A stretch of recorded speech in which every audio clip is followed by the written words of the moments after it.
तर तुम्ही बघू शकता आज आपण ऊसाच्या प्लॉटवर आलेला आहे.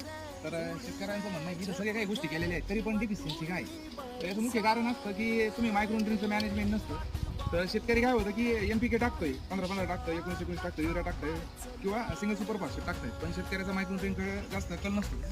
त्याच्याबद्दलची जी काय महत्त्व आहे ते आता यांना कळून आलंय की मायक्रोन्युट्रियनचं किती महत्त्व आहे. तर तुम्ही बघू शकता या प्लॉटवर की वाढ वगैरे चांगली होती, पण पावसाळ्यात याचं हिरवेपणा निघून गेलेला आहे. तर ही डिफिशियन्सी तुम्ही बघू शकता, ही फेरसची डिफिशियन्सी आहे. आणि इकडे बघू शकता तुम्ही पुढे याला हिरव्या शिरा आहे, झिंकची डिफिशियन्सी आहे. तर मेजर ऊसाला ह्या भागात फेरस आणि झिंकची डिफिशियन्सी जाणवती जास्त प्रमाणात. त्याकरता आपण जेव्हा डोस भरतो त्याच्यात फेरस आणि झिंक एकरी 10 किलो घेतलं पाहिजे. त्याच्यानंतर दुसरं असं की जमिनी आदला बदल केली पाहिजे, पिकाची फेरपालट केली पाहिजे, हिरवाईचे जे पिकं म्हणतो ते घेतले पाहिजे, ढ्यांच्या गाडला पाहिजे, अशा गोष्टी केल्या पाहिजेत. दुसरा अजून जीवाणूचा वापर केला पाहिजे. जीवाणूचा वापर अत्यंत फायदेशीर ठरतो शेतकऱ्यांना. तर याचं कंट्रोल करण्यासाठी तुम्हाला